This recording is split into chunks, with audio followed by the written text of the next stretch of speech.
Hello guys, welcome back to my channel. आज मैं दोबारा से एक और न्यू मनहवा को एक्सप्लेन करने जा रहा हूँ और न्यू मनहवा की फर्स्ट वीडियो मैं जानबूझ के 30 मिनट का ही बना रहा हूँ क्योंकि मुझे ये नहीं पता है कि ये वाली मनहवा किसी ने एक्सप्लेन की है या नहीं। लेकिन सच बात बोलूं तो ये वाली जो मनहवा है बहुत ही ज्यादा ओवरपावर्ड है और मुझे यकीन है कि आप लोगों को भी जरूर से पसंद आएगी क्योंकि ये वाली मनहवा के अंदर हम लोगों के एमसी के पास पांच पांच टैलेंट होते हैं और ये जो 5 टैलेंट है ना, ये कोई ऐसा वैसा टैलेंट नहीं है। बाकी मनहवा के अंदर एमसी लोगों के पास जो मेन टैलेंट होते हैं वही सभी टैलेंट ये वाली एमसी के पास होता है।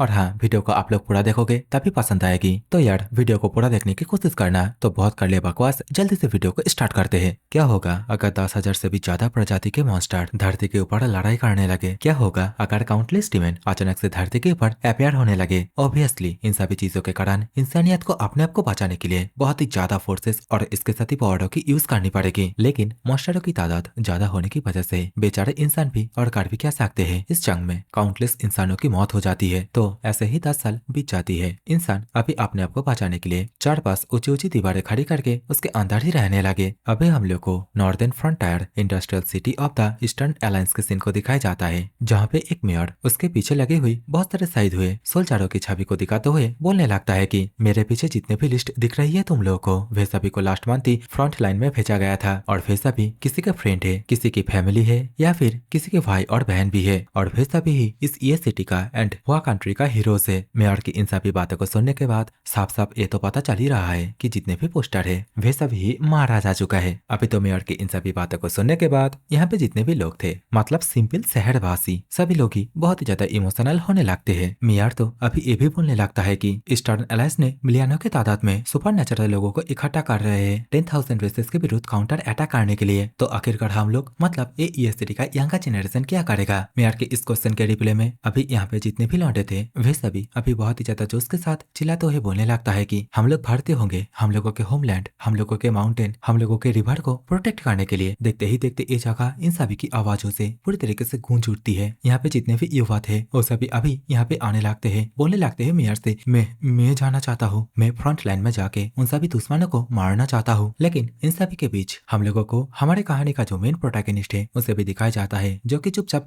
एक ही जगह पे खड़ा हुआ था और देख के यही लग रहा है कि हम लोगों का एमसी इन सभी चीजों से पूरी तरीके से नाखुश है। देखते ही देखते सभी लोग एक एक करके अपने अपने डॉक्यूमेंटों के ऊपर फ्रंट लाइन में जाने के लिए जो सील है उसे लगवा लेते हैं। अभी हम लोगों के मेन कैरेक्टर की बारी आती है। व्यक्ति मेन कैरेक्टर के डॉक्यूमेंट को देखते हुए बोलने लगता है कि नाम है नानजिंग, ये सिटी से, और एज है 20 और जो सुपर नेचुरल टैलेंट है वो अभी तक अवेकनिंग नहीं हुई है और करेंटली ये सिटी इंडस्ट्रियल यूनिवर्सिटी के अंदर आर्किटेक्चर लेके पढ़ाई कर रहे हो। तो क्या तुम फ्रंट लाइन में जाने के लिए तैयार हो? तो आगे से नानजिंग इसके लिए साफ साफ माना कर देता है। नानजिंग के ये जो फैसला है इसे सुनने के बाद व्यक्ति भी पूरी तरीके से शॉक हो जाता है। नानजिंग अभी बोलने लगता है कि मैं एक लॉजिस्टिक के पार्ट के रूप में यहीं पे रुकना चाहता हूँ। नानजिंग की इन सभी बातों को सुनने के बाद अभी आसपास के जितने भी युवा थे वे सभी अभी आपस में ही बातें करने लगते हैं कि क्या सच में ये फ्रंट लाइन में नहीं जाना चाहता, और वैसे भी यहाँ पे लॉजिस्टिक के लिए रुकना क्या ये औरतें, बच्चे और एल्डर लोग नहीं करते? सच में ये जो नानजिंग है ये तो बहुत ही ज्यादा डरपोक निकला और ये तो बहुत ही ज्यादा शर्मनाक है कि वो हम लोगों के स्कूल से ही है। व्यक्ति भी अभी बोलने लगता है कि नानजिंग तुम्हारा हेल्थ वो तो एकदम ठीक ठाक है और तुम्हारा ग्रेड भी एक्सीलेंट है और अभी के टाइम पे पहले से भी ज्यादा फ्रंट लाइन में और भी ज्यादा लोगों की जरूरत है और ऐसी हालत में तुम ये डिसीजन ले रहे हो कि तुम यहाँ पे रुकना चाहते हो। क्यों? आखिरकार क्यों? क्या तुम उन सभी चीजों को पूरी तरीके से भूल गए हो कि किस तरीके से 10,000 रेसेस हम लोगों के मैनकाइंड को मारते हुए आ रहे हैं? तो नानजिंग बोलता है कि मैं उन सभी बातों को बिल्कुल भी नहीं भूला, लेकिन ये मैंने पहले से ही तय कर लिया था कि मैं यहाँ पे रुकूंगा। नानजिंग की इस बात को सुनने के बाद अभी एक लौंडा नानजिंग से बोलने लगता है कि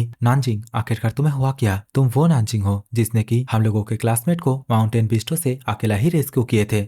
तो आखिरकार तुम्हें हुआ क्या? नेशन की ऐसी हालत में आखिरकार तुम यहाँ पे रुकना क्यों चाहते हो? वे सभी को अभी नानजिंग के ऊपर इतना ज्यादा चिल्लाते हुए देखने के बाद मेयर अभी यहाँ पे आके सभी से बोलने लगता है कि सभी शांत हो जाओ और वैसे भी फ्रंट लाइन के लिए भर्ती होना ये मैंडेटरी नहीं है, ये तो बस अपनी स्व इच्छा है और इसके साथ ही सिचुएशन के प्रति अपनी रिस्पॉन्सिबिलिटी है। सभी को चुप कराने के साथ ही मेयर अभी नानजिंग के डॉक्यूमेंट को देखते हुए बोलने लगता है कि तुम सिटी के अंदर रुक सकते हो तो अपने फॉर्म को लो और यहाँ से चले जाओ। देखते ही देखते यहाँ पे जितने भी स्टूडेंट थे, मतलब जितने भी भर्ती होने वाले थे, वे सभी मिलके अभी नानजिंग का मजाक उड़ाने लगते हैं। बेचारा नानजिंग अभी इन सभी को कुछ नहीं बोल पाता है। नानजिंग अभी चुपचाप एकदम सीधा सामने की ओर जाने लगता है और इसी सीन के साथ ही अभी दोबारा से सीन चेंज हो जाता है। नेक्स्ट डे के सीन को दिखाया जाता है जहाँ पे जितने भी लोग भर्ती हुए थे वे सभी अभी हेलीकॉप्टर्स, बहुत सारे टैंक्स, ये सब कुछ लेके यहाँ से जा रहे होते हैं। है और दौड़ बहुत ही ज्यादा जोश के साथ एक दूसरे से यही बोल रहे होते हैं कि इस बार जीत हम लोगों की ही होगी। अभी तो इन लोगों को छोड़ने के लिए बहुत सारे सिटीजन्स भी आए होते हैं जो लोग इन लोगों को अभी पीछे से बहुत ही ज्यादा चीयर अप कर रहे होते हैं। लेकिन अभी इन सभी सिटीजन्स के पीछे हम लोगों के नानजिंग को दिखाया जाता है जो कि चुपचाप उन सभी को बस यहाँ से जाते हुए देख रहा होता है। और इसी वक्त नानजिंग के फोन में एक नोटिफिकेशन आता है जो कि इसी बारे में होता है कि ईस्टर्न अलायंस ने आज तक का सबसे बड़ा काउंटर अटैक 10,000 क्लैंस मतलब मॉन्स्टर के ऊपर करने वाले हैं। और ये जो न्यूज है ये तो ट्रेंडिंग नंबर 1 पे होता है, लेकिन नंबर 2 पर जो न्यूज ट्रेंडिंग कर रहा होता है वो तो नानजिंग के मिलिट्री को रिफ्यूज करने के बारे में ही होता है। और ये जो न्यूज है ना इसके नीचे लोग तरह तरह के कमेंट करते हैं, जहाँ पे एक जन ये लिखता है कि मुझे नहीं पता आखिरकार वो पर्सन किस कारण के लिए पीछे रहना चाहता है, लेकिन मैं बस यही बताना चाहता हूँ कि उसने एक गलत डिसीजन लिया है, क्योंकि अगर एक बार डिफेंस किसी भी तरह कोलैप्स हो गया तो ये सिटी के अंदर कोई भी सेफ नहीं रहेगा। इसी तरह ये लोग और भी नानजिंग के बारे में बहुत सारे मैसेज करते हैं और सभी मैसेज को पढ़ के बोलना इम्पॉसिबल सा हो जाएगा, तो मैं उन सभी मैसेजों को स्किप कर दे रहा हूँ। लेकिन इस समय नानमिंग इन सभी चीजों को देखने के बाद और इन सभी कमेंटों को पढ़ने के बाद बहुत गुस्सा होने लगता है, लेकिन बेचारा और कर भी क्या सकता है। तो यहाँ पे अभी हम लोग को ये वाली मनोहा की कहानी का असली प्लॉट पता चलता है। हम लोगों को पता चलता है कि नानजिंग पहले भी उन सभी के साथ लड़ाई किए थे उसके पास्ट लाइफ में, जहाँ पे नानजिंग अर्ली एज में ही आर्मी को ज्वाइन किए थे फ्रंट लाइन में जाने के लिए। और उसके बाद नानजिंग वार कमांड में एक स्ट्रेटेजिस्ट के रूप में ज्वाइन भी होता है, लेकिन उस टाइम पे ह्यूमैनिटी को स्टेप बाय स्टेप मॉन्स्टरों की तरह पीछे की ओर धकेला जा रहा था। नानजिंग जो कि ह्यूमैनिटी के प्रोटेक्ट के लिए ये तय किया था कि वो जो 5 मेजर टैलेंट है उसके ऊपर स्टडी करेगा एंड उन सभी मेजर टैलेंट को खुद के अंदर ही इम्प्लांट करेगा, लेकिन ऐसा हो नहीं पाया। नानजिंग अपने पांचों टैलेंट को एक साथ सिंक एंड लेवल अप करने से पहले 10,000 रेसेस के विरुद्ध जो वॉर है वो चालू हो गई। नानजिंग 10,000 रेसेस के जो सबसे ज्यादा पावरफुल बीइंग है उसके हाथों मारा जाते हैं, लेकिन यहाँ पे नानजिंग की किस्मत को कुछ और ही मंजूर था। नानजिंग अभी तो बड़ा रिबॉर्न हो जाता है, लेकिन नानजिंग अभी ये तय कर लेता है कि उसके अंदर उसने जो पांचों टैलेंट का ट्री इम्प्लांट किया है उसे लेवल अप करेगा। अभी हम लोग को नानमिंग का जो पांचों टैलेंट है उसके बारे में बताया जाता है, जिनमें से पहला टैलेंट है कि बीस्ट टेमिंग, और नाम से ही पता चल जा रहा है कि काम क्या होने वाला है। दूसरा जो टैलेंट है वो एलिमेंटल होता है, मतलब पांचों तत्वों को नानजिंग अपनी मर्जी से कंट्रोल कर सकता है। इसी तरह ही तीसरा टैलेंट है असुरा टैलेंट। चौथा जो टैलेंट है वो है फॉर्मेशन टैलेंट एंड जो पांचवा टैलेंट है वो है अनडेड समनिंग टैलेंट। भाई ने और मानवा के जितने भी टैलेंट है उन सभी को ही अपने पास ही रख लिया है। और हाँ, इन सभी टैलेंट को अपग्रेड करने के लिए नानजिंग को बहुत सारे मॉन्स्टर स्टोनों की जरूरत पड़ेगा। तो इस समय नानजिंग ये तय करता है कि वो ट्रेनिंग ग्राउंड में जाएगा, जहाँ पे वो मॉन्स्टरों को मार के उनके पास से स्टोनों को कलेक्ट करेगा। देखते ही देखते अभी नानजिंग ये सिटी ब्रांच के रियल ट्रायल ग्राउंड की ओर जाने लगता है। ग्राउंड के अंदर का सीन दिखाया जाता है, जहाँ पे बहुत सारे वार्ड गार्ड और यहाँ पे बेसिकली लेडीज ही होती है, जो लोग अभी आपस में ही बातें करने लगती है कि यहाँ पे और कोई फिलहाल के लिए ट्रेनिंग करने के लिए नहीं आएंगे, क्योंकि जितने भी बच्चे थे वे सभी तो फ्रंट लाइन के लिए जा चुके हैं। अभी तो हम लोग को यहाँ पे शाओली नाम के एक लड़की को भी दिखाई जाती है, जो कि इस वक्त यहाँ पे जितने भी महिला काम कर रही है उन सभी से बोलने लगते हैं कि प्लीज तुम सभी देख के काम करना, काम करते करते कोई भी अपने आप को चोट मत पहुंचाना। इसी समय यहाँ पे मेन कैरेक्टर आ जाता है और बोलने लगता है कि मैं इस जगह पे ट्रायल ग्राउंड के लिए आया हूँ और इसके साथ ही यहाँ पे जितने भी म्यूटेंट बीस्ट थे उन सभी के साथ डील करने में मैं तुम लोगों की मदद करूंगा। नानजिंग की इस बात को सुनने के बाद शाओलियो बहुत ही ज्यादा खुश हो जाती है। हाँ, ये तो अच्छी बात है, चलो मैं तुम्हें दिखाता हूँ आखिरकार ट्रायल रूम किस तरफ है। उससे पहले तुम मेरे साथ आओ, मैं तुमको सबसे पहले जो चेंजिंग एरिया है उसको दिखाती हूँ। तो नान को यहाँ पे देखने के बाद जितने भी आंटियां यहाँ पे काम कर रही थी वे सभी आपस में ही बोलने लगते हैं कि आखिरकार ये बच्चा ऐसे टाइम पे यहाँ पे ट्रायल के लिए क्यों आया है। इसी समय वांग नाम की एक आंटी उसे कुछ याद आती है, वो जल्दी से अपने फोन को बाहर की ओर निकालती है और इसके साथ ही फोन को सामने वाली आंटी को दिखाते हुए बोलने लगती है कि ये तो वही है नानजिंग जो कि फ्रंट लाइन में जाने के लिए पूरी तरीके से रिफ्यूज कर दिया था। सामने वाली आंटी भी अभी बहुत ही ज्यादा शॉक हो जाती है, बोलने लगती है कि हाँ ये तो वही है, और इसके साथ ही ये पूछने लगती है कि नानजिंग तो फ्रंट लाइन में नहीं गया, लेकिन मास्टरों के साथ फाइट करने के लिए वो ट्रायल रूम में क्यों जा रहा है। तो आगे से वांग आंटी बोलती है कि मुझे नहीं पता, लेकिन मुझे लगता है कि फ्रंट लाइन में ना जाने की वजह से उसका जो रेपुटेशन है वो डाउन हो चुका है, तो इसी कारण ही नानजिंग शायद से यहाँ पे आके उसका जो रेपुटेशन है उसे बचाने की कोशिश कर रहा है। तो आगे से वो आंटी बोलती है कि अरे छोड़ो, हमें क्या, हम लोगों को तो मदद करने के लिए कोई तो मिला। सीन चेंज हो जाता है, अभी हम लोग को ट्रायल ग्राउंड के बाहर का सीन दिखाया जाता है। शाओलियो अभी नानजिंग के लिए एक शॉट को लुढ़कते हुए लेके आता है, पता नहीं क्या सीन है, शायद से शॉट ज्यादा भारी होगी या फिर शाओलियो लंगड़ी होने की वजह से लेके आ रही है लुढ़कते हुए। तो जो भी है, अभी शाओलियो ये जो शॉट है इसे अभी नानजिंग को दे देता है। नानजिंग अभी शॉट को लेते हुए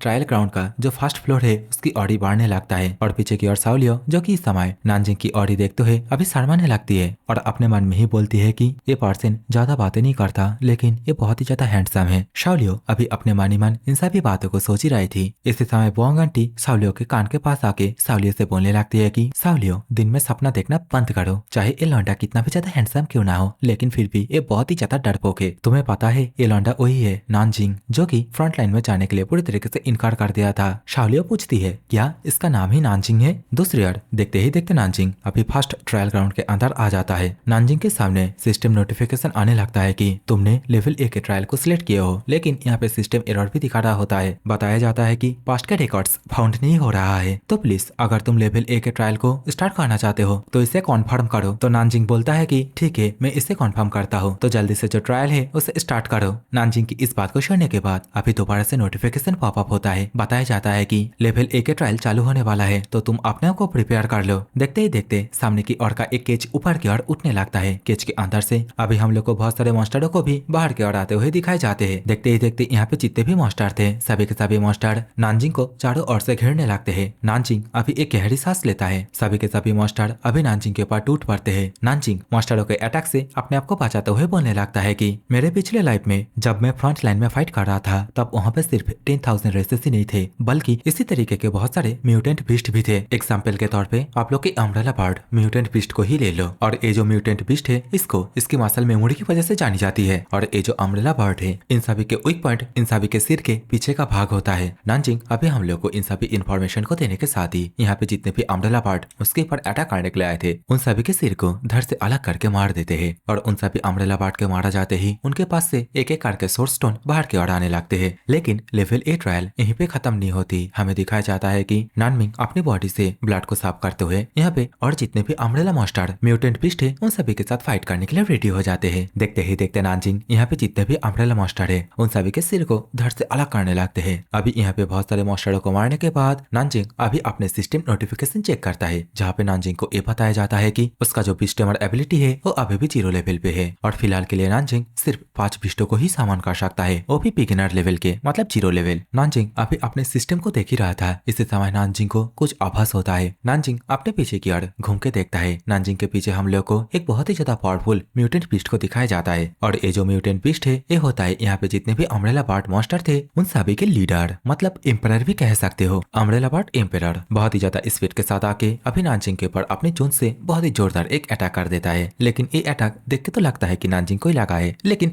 ऐसा होता नहीं है। सही टाइम पे नानजिंग अपने आप को इस अटैक से बचा लेता है। अटैक का जो फोर्स है इसे देखने के बाद नानजिंग अभी अपने मन में ही बोलने लगता है कि ये जो अटैक है इसे मैं हेड टू हेड नहीं ले सकता, लेकिन जो भी हो जाए मुझे जल्दी से इसका जो वीक पॉइंट है इसके ऊपर वार करना होगा। तो नानजिंग अभी जल्दी से घूमता है और अम्ब्रेला बर्ड एम्परर के सिर के पीछे बहुत ही जोरदार अपने शॉट के माध्यम से एक स्लैश मारता है। लेकिन सच बोलूं तो इन सभी चीजों से घंटा भी अम्ब्रेला बर्ड एम्परर को कुछ फर्क नहीं पड़ता। अम्ब्रेला बर्ड एम्परर सच से नानजिंग से अभी यही बोलता है कि आ बेटा मेरे गोटे पर भी मार के थोड़ा सा खुजला दे। अम्ब्रेला बर्ड एम्परर अभी देखते ही देखते नानजिंग के ऊपर दोबारा से अटैक करने के लिए रेडी हो जाता है। नानजिंग जो कि अपनी जगह से उछल के अभी उड़ता हुआ अम्ब्रेला बर्ड एम्परर की ओर ही जाने लगता है, और इसी के साथ ही सीन चेंज हो जाता है। हम लोगों को ट्रायल रूम के बाहर का सीन दिखाया जाता है, जहाँ पे दोनों आंटी ही अभी भी नानजिंग के लिए ही वेट कर रही होती है। इसी समय अलार्म भी बाज उठती है लंच टाइम करके। इसी समय साउलियो यहाँ पे आती है, दोनों से पूछने लगती है कि सिस्टर वांग सिस्टर ली क्या आप दोनों खाने के लिए नहीं जाएंगे। जहाँ पे आंट वांग अभी बोलने लगती है कि साउलियो तुम जाके खाना खा लो, आज मैं यहीं पे रुकने वाली हूँ और देखने वाली हूँ कि आखिरकार ओ लौंडा ट्रायल ए रूम के अंदर अपने आप को कितनी देर तक होल्ड करके रख पाते हैं। इसी समय आंट ली बोलने लगती है कि मैं गारंटी के साथ बोल सकता हूँ कि ओ लौंडा बहुत ही जल्दी बाहर आ जाएगा, क्योंकि यहाँ पे जितने भी मॉन्स्टर है वे सभी फ्रंट लाइन के बराबर है। तो इसी कारण ही मुझे ये लगती है कि वो बहुत ही जल्दी यहाँ से दौड़ के भागेगा। तो आगे से वांग आंटी बोलती है कि हाँ ऐसा ही होगा, मुझे भी ऐसा ही लगती है, लेकिन तुम चिंता मत करो, अगर वो यहाँ से भागने की कोशिश करेगा तो हम लोग उसे दबोच लेंगे और यहाँ से इतनी आसानी से जाने नहीं देंगे।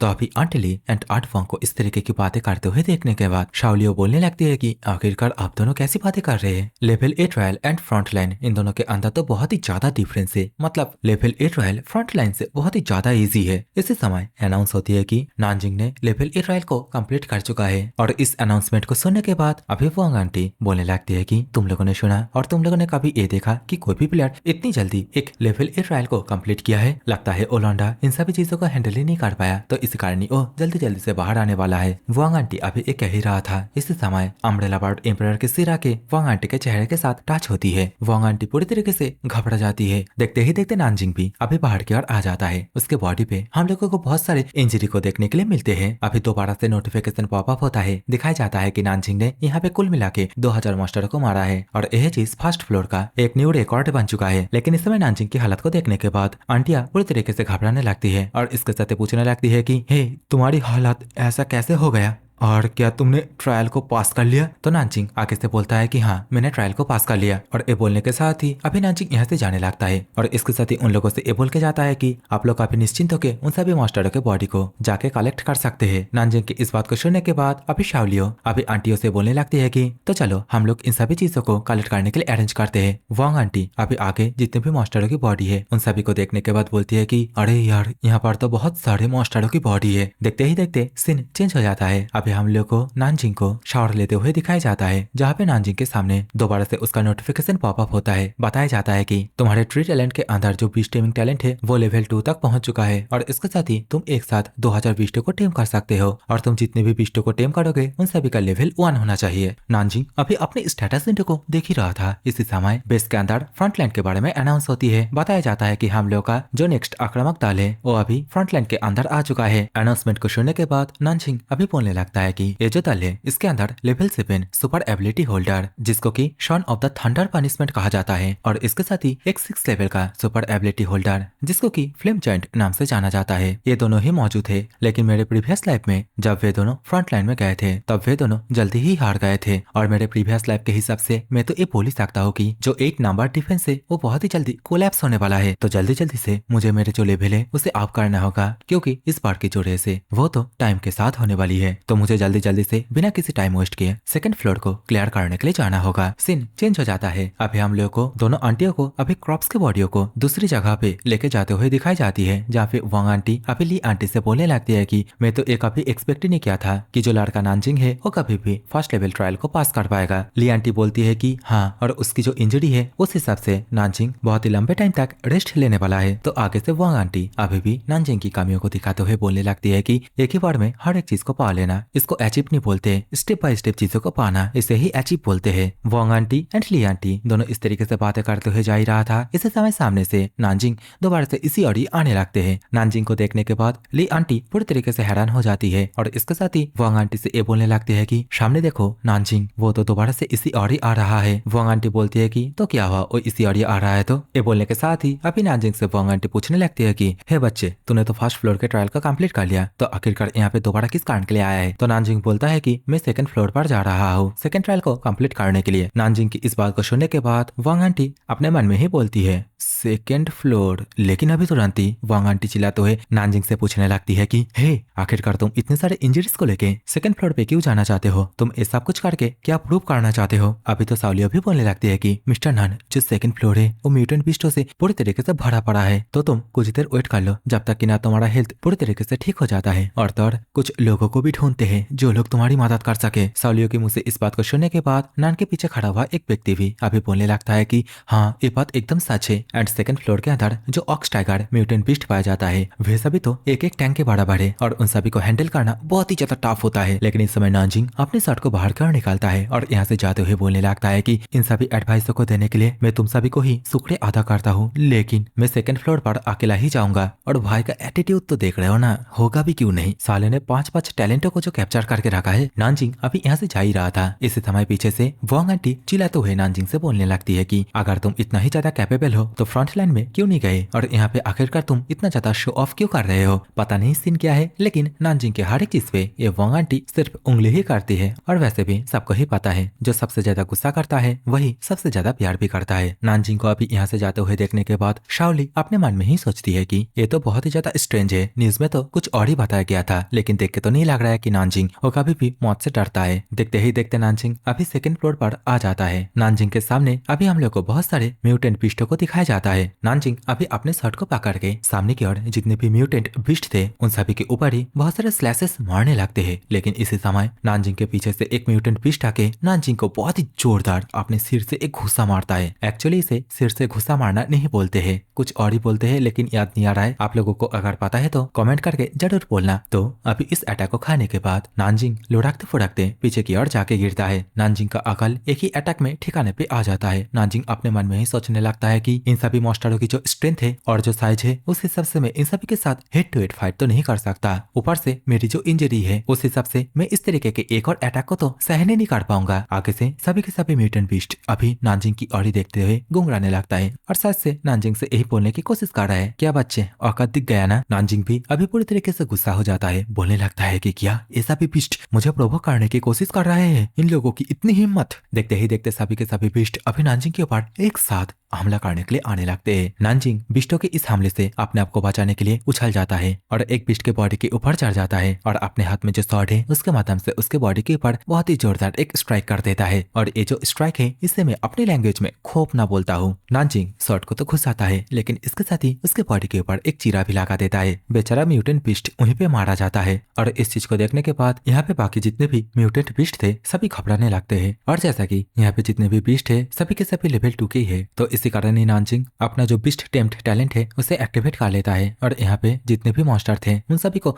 अपने काबू में कर लेता है। बेचारे म्यूटेंट मॉन्स्टर वे सभी बस एक ही जगह पे खड़े खड़े सिर्फ और सिर्फ घुंघराने लगते हैं और देखते ही देखते यहाँ पे जितने भी म्यूटेंट बिस्ट थे सभी के सभी ही एक ही झटके में निपट जाते हैं। इसी के साथ ही अभी हम लोग को कुछ देर बाद का सीन दिखाया जाता है। जितने भी और करते वे सभी मिलके अभी लेवल 2 रूम के जितने भी मॉन्स्टर है उन सभी मॉन्स्टरों के बॉडी को काट काट के लेके जा रहे होते हैं और इसी जगह पे एक दीवारों पे मतलब कोने के साइड में हम लोग को नानजिंग को भी दिखाया जाता है। नानजिंग अभी थकी हालत में अपनी जो स्टेटस विंडो है उसे ही देख रहा होता है। नानजिंग का जो बिस्ट टेम्प्ट टैलेंट है वो भी इस वक्त लेवल 6 पर पहुंच चुका होता है। तो नानजिंग अभी बोलने लगता है कि जैसा कि मेरा बिस्ट टेम्प्ट टैलेंट लेवल 6 पर पहुंच चुका है तो मैं आज रात ही विल्डरनेस पे जाऊंगा। एंड विल्डरनेस एक ऐसी जगह है जहाँ पर लेवल 5 एबिलिटी होल्डर वाले भी आसानी के साथ अपने आप को बचा नहीं पाते हैं। तो नानजिंग अभी तय करता है कि वो विल्डरनेस में जाके वहाँ पे जितने भी बिस्ट है उन सभी बिस्टों को टेम कर लेगा और जब नानजिंग 10,000 रेसेस के विरुद्ध फाइट करेगा तब वो उन सभी बिस्टों को यूज करेगा। नानजिंग अभी अपने मन ही मन इन सभी बातों को सोच ही रहा था। इस समय यहाँ पे एक ओल्ड मैन आ जाता है। ओल्ड मैन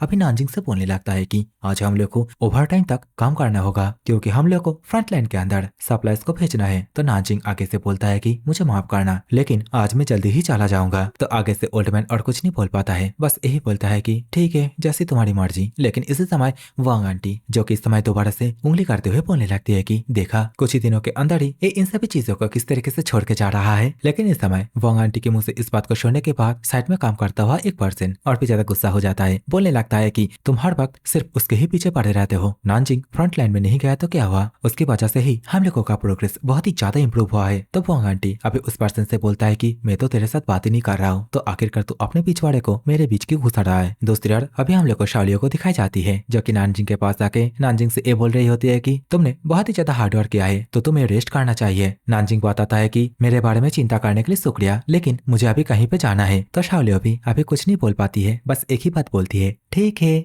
सीन चेंज हो जाता है। अभी हम लोग को ये सिटी का जो एंट्रेंस है वहाँ से बहुत सारे फोर्सेस की गाड़ियों को अंदर की ओर आते हुए दिखाई जाती है। कार ड्राइवर अभी चिल्लाते हुए सभी से बोलने लगता है कि जल्दी जल्दी से सभी लोग सामने से हट जाओ, रास्ते को ब्लॉक मत करो। भाई साहब को शायद पता नहीं है कि हॉर्न नाम का भी एक चीज होता है, तो हॉर्न बजाओ, साइकिल चलाने की तरह क्यों चिल्ला के बोल रहे हो भाई, जल्दी वहाँ से हटो। लेकिन जो भी है तो बेसिकली यहाँ पे जितने भी कार है उन सभी के अंदर वही पर्सन होते हैं जो लोग फ्रंट लाइन के अंदर बहुत ही ज्यादा जख्मी हो चुके हैं। इसी समय आसमान में 2 रॉकेट भी उड़ते हुए जाते हैं जो कि देखने के बाद अभी एक बच्चा चिल्लाते हुए बोलने लगता है कि मम्मी मम्मी ऊपर देखो, rocket rocket in my pocket. लेकिन अभी ये दोनों रॉकेट को देखने के बाद नानजिंग तो समझ जाता है कि सिचुएशन फ्रंट लाइन में बहुत ही ज्यादा क्रिटिकल है और वो दिन ज्यादा दूर नहीं है जब फ्रंट लाइन पूरी तरीके से कोलैप्स हो जाएगा। लेकिन अभी नानजिंग इन सभी चीजों के ऊपर ज्यादा परवाह ना करते हुए एक मास्क को पहन लेता है और इसके साथ ही अपने शर्ट को लेके सीधा यहाँ से जाने लगता है, मतलब सिटी से बाहर जाने लगता है विल्डरनेस की तरफ। सीन दोबारा से चेंज हो जाता है। हम लोग को सुनसान इलाके में कुछ गाड़ी खड़ी हुई दिखाई जाती है जहाँ पे कार के अंदर से कोई एक जन ये पूछ रही होती है कि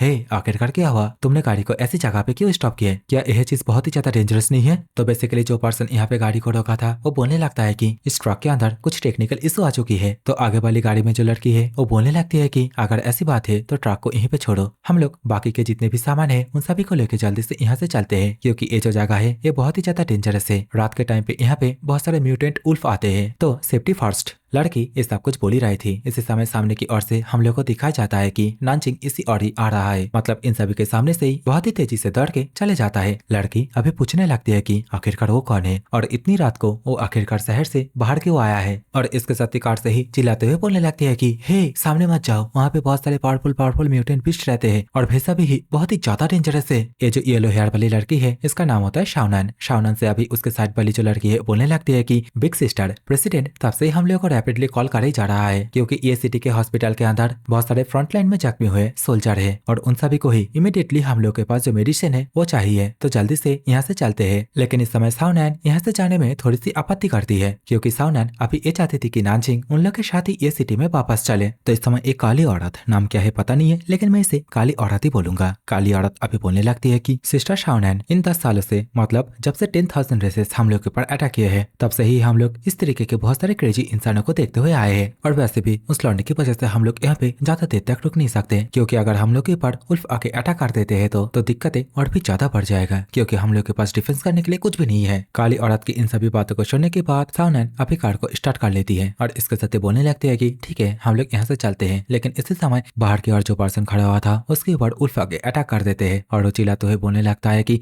बचाओ मुझे बचाओ। तो इस आवाज को सुनने के बाद शाओनान अभी कार के शीशे से पीछे की ओर देखने लगती है। साइड से काली औरत अभी चिल्लाते हुए शाओनान से बोलने लगती है कि जल्दी से गाड़ी को चलाओ, क्योंकि हम लोग के पीछे भी बहुत सारे उल्फ है। लेकिन इसी समय एक उल्फ इन लोग के कार के सामने आ जाता है। तो इस समय काली औरत अपने हाथ में M4 को पकड़ के शाओनान से अभी गाड़ी को ड्राइव करने के लिए बोल देती है और इसके साथ ही निशाना लगाते हुए गोली चला देती है। गोली चलाते हुए तो हमें नहीं दिखाया जाता, लेकिन गोली चलने की जो आवाज है वो अभी नानजिंग सुन लेती है। लेकिन बेचारा नानजिंग वो अभी यहाँ से उन लोग के पास जाता उन लोग की मदद करने के लिए। उससे पहले अभी हम लोग को नानजिंग के आजू बाजू बहुत सारे उल्फ म्यूटेंट पिस्टों को दिखाए जाते हैं। सीन तो बड़े से कार की ओर आता है, जहाँ पे हम लोग को दिखाया जाता है कि गोली चलाने की वजह से सामने का जो उल्फ था वो अभी कार के सामने से थोड़ा सा हट गया होता है और इसके साथ ही इन लोग के ऊपर अभी बहुत ही जोर जोर से घूम रहा होता है। काली औरत अभी दोबारा से मैगजीन को रिलोड कर लेता है और इसके साथ ही शाओनान को थोड़ा सा सतर्क रहने के लिए बोलती है। देखते ही देखते काली औरत दोबारा से M4 से निशाने लगाने लगती है और इसके साथ ही बोलने लगती है कि चाहे गोलियों से बिस्ट मारा जाए या फिर जख्मी हो जाए या फिर मुझे ही कुछ क्यों ना हो जाए, तुम्हें मौके का फायदा उठा के जल्दी से गाड़ी लेके यहाँ से बाहर निकालना होगा। शाओनान अभी ड्राइविंग जो व्हील है उसे कस के पकड़ लेती है और इसके साथ ही बोलती है रेडी। सीन दोबारा से नानजिंग की ओर जाता है, जहाँ पे नानजिंग अपने शॉट के माध्यम से उसके ऊपर अटैक करते हुए जितने भी उल्फ आ रहे थे उन सभी के ऊपर स्लैश मार रहे होते हैं। इसी समय नानजिंग की नजर इन सभी पिस्टों के पीछे ऊपर की ओर जाती है, जहाँ पे एक बहुत ही बड़ा उल्फ था और उसकी बॉडी से जो एनर्जी रिलीज हो रही है वो देखने के बाद नानजिंग समझ जाता है कि ये जो उल्फ है यही इन सभी का लीडर है। नानजिंग बोलने लगता है कि अगर मैं किसी भी तरह इस उल्फ के झुंड को अपने कंट्रोल में कर पाया तो शायद से मैं जो मेडिकल टीम है मतलब जो गाड़ियां हैं वहाँ पे जाके उन लोगों को भी बचा सकूं। देखते ही देखते उल्फ लीडर अभी नानजिंग की ओर ही आने लगता है। नानजिंग भी अभी फाइट करने के लिए सीरियस हो जाता है। देखते ही देखते अपना जो बिस्ट टेमिंग टैलेंट है उसे एक्टिवेट कर लेता है। अभी नानजिंग की बॉडी से बहुत ही ज्यादा अमाउंट में एनर्जी रिलीज होने लगती है और देखते ही देखते नानजिंग उल्फ लीडर के ऊपर अपना जो बिस्ट टेमिंग टैलेंट है उसे एक्टिवेट कर लेता है। बेचारा उल्फ लीडर अभी कुछ नहीं कर पाता है। अपने लीडर की हालत देखने के बाद बाकी जितने भी आसपास के उल्फ थे वे सभी भी घबराने लगते हैं। देखते ही देखते इस जगह पे हम लोग को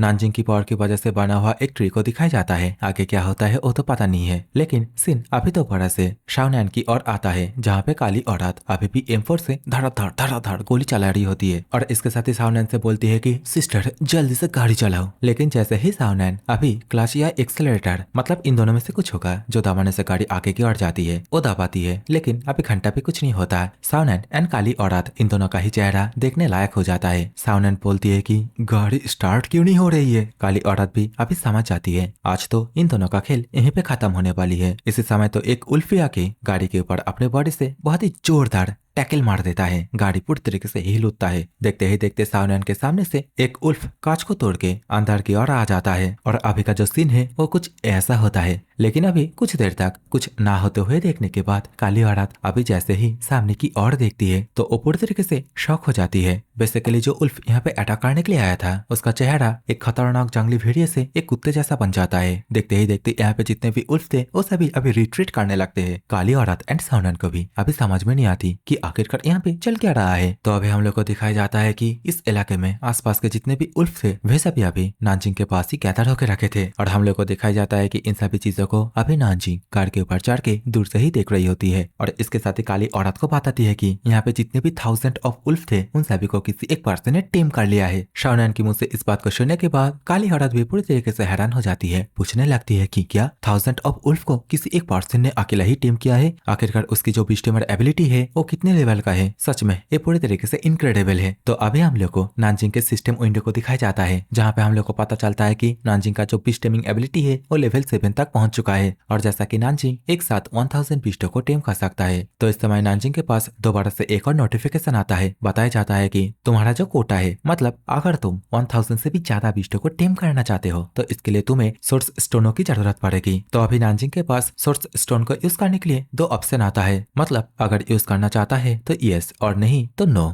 तो नानजिंग अभी नो ही चूज करता है क्योंकि जो सोर्स स्टोन है वो बहुत ही ज्यादा प्रीसियस है, बहुत ही ज्यादा वैल्यूएबल है। नानजिंग अभी सिस्टम को साइड में करते हुए उल्फ लीडर को शैलाने लगता है और इसके साथ ही बोलने लगता है कि तुम बहुत ही ज्यादा वेल बिहेव्ड हो, तो अभी के लिए यहाँ से चले जाओ, जब जरूरत पड़ेगी तब मैं तुम्हें दोबारा से सामान करूंगा। लेकिन नानजिंग अभी उसे यहाँ से जाने से पहले ये भी बोलता है कि एक बात याद रखना, कभी भी किसी भी इंसान के ऊपर अटैक मत करना। नानजिंग अभी अपने आसपास देखते हुए बोलने लगता है कि ये जो एरिया है यहाँ पे और भी ज्यादा मॉन्स्टर है, तो मुझे उन सभी मॉन्स्टरों को टेम्प्ट करना होगा और मेरा जो ग्रैंड बैटल प्लान है उस हिसाब से मुझे किसी भी तरह 10 मिलियन म्यूटेंट बीस्टों को तो टेम करना ही होगा, जिसके माध्यम से मैं 10,000 रेसेस के विरुद्ध फाइट कर सकूं। लेकिन सबसे पहले मुझे अभी एक चीज क्लियर करना होगा, जो मेडिकल टीम अभी ये सिटी के अंदर अभी जा रही है उन लोगों के रास्ते पे कोई भी रुकावट ना आए। इसी समय नानजिंग के फोन में फैक्ट्री की तरफ से एक मैसेज आता है, जहाँ पे बेसिकली एक इमरजेंसी मीटिंग की वजह से नानजिंग को जल्दी से फैक्ट्री आने के लिए बोला जा रहा है। और इसी सीन के साथ ये वाली वीडियो यहीं पे खत्म होती है। तो मेक श्योर वीडियो पसंद आई है तो वीडियो को लाइक करके जाना। तो मिलते हैं इसके एक और नई वीडियो के साथ, तब तक के लिए take care, bye bye, love you all.